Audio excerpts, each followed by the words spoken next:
Quando a gente pesquisa qual é a função do Supremo Tribunal Federal, a resposta que aparece é sua função institucional fundamental é de servir como guardião da Constituição,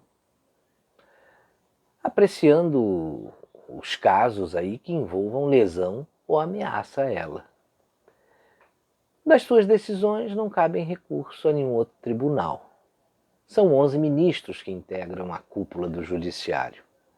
Só que essa alta cúpula da justiça brasileira tem sido questionada por extrapolar os limites constitucionais, tomando decisões políticas como a de ontem, que anulou as condenações do ex-presidente Lula no âmbito da Operação Lava Jato.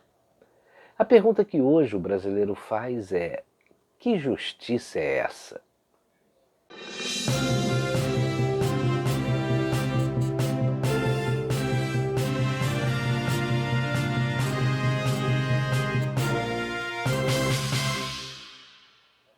Na noite de ontem, o plenário do Supremo Tribunal Federal decidiu anular as condenações do ex-presidente Lula no âmbito da Operação Lava Jato.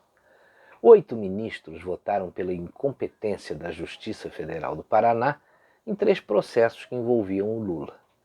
O do triplex do Guarujá, o do sítio de Atibaia e o das doações ao Instituto Lula. Os 3 ministros que votaram para manter as condenações de Lula foram Cássio Nunes Marques, Marco Aurélio Melo e Luiz Fux. Os outros 8 concluíram que todas as questões processuais e as próprias sentenças estavam erradas. Agora, levar 5 anos para chegar a essas conclusões mostra um despreparo e um desrespeito com o Brasil. Aí você vê que a ficção se confunde com a realidade. Quem não lembra daquele filme O Mecanismo? Ele contava a história da Lava Jato e o esforço da Polícia Federal e dos procuradores da operação para dar um golpe na corrupção que estava institucionalizada no país. Eu lembro de uma cena muito marcante, aquela em que os presos da Lava Jato começaram a gritar dentro das suas celas: estamos livres, a gente vai sair daqui, vai todo mundo embora, foi para o Supremo. E tem gente que tem coragem de dizer que a arte não imita a vida. O ministro Marco Aurélio Melo, ao qual eu tenho inúmeras restrições por algumas de suas decisões, colocou o dedo na ferida e confessou que esse julgamento foi político.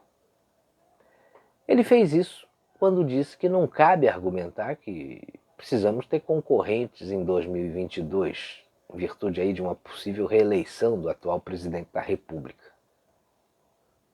Realmente, como ele disse, isso não é argumento jurídico. Eu acrescentaria, isso é vergonhoso. Veja o nível de argumentação de um ministro da nossa Suprema Corte.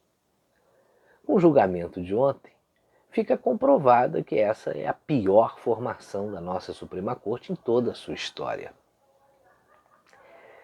Mas esse resultado é também um balde de água fria na cabeça do cidadão de bem, que quer um país melhor, mais justo, livre desse câncer que é a corrupção.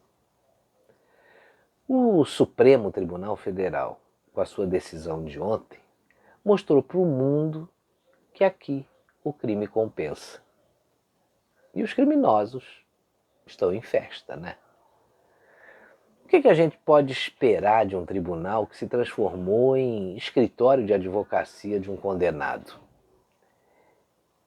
E veja bem uma coisa, se o Lula é inocente, o passo seguinte deve ser provar que o ex-juiz Sérgio Moro e os procuradores da Lava Jato são culpados. E assim fazer a justiça deles, colocando o Moro, Deltan e companhia na cadeia. E isso não é impossível. Ora, se a gente viu um ministro do Supremo chorando de emoção pelo desempenho do advogado do Lula e na hora do julgamento está com ele na tela do computador acompanhando tudo, isso não é nada impossível, né? A impressão que fica é que esse Supremo entende de tudo, menos de justiça. Mas eu vou dizer uma coisa para você. Podem ter anulado as condenações do Lula. Afinal, ele e a Dilma indicaram a maioria dos ministros que estão no Supremo. Mas jamais ele vai conseguir provar que é inocente. O mundo sabe que o seu governo e o da sua sucessora protagonizaram o maior assalto aos cofres do Brasil e o maior escândalo de corrupção do planeta. Basta somar os valores dessa farra. Aí você vai ver que foi realmente a maior farra de corrupção desse planeta. E uma farra que acaba de ser abençoada por 8 ministros do nosso Supremo.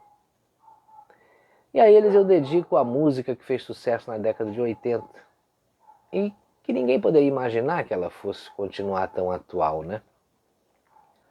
A letra cai muito bem. A tua toga está cheia de ratos.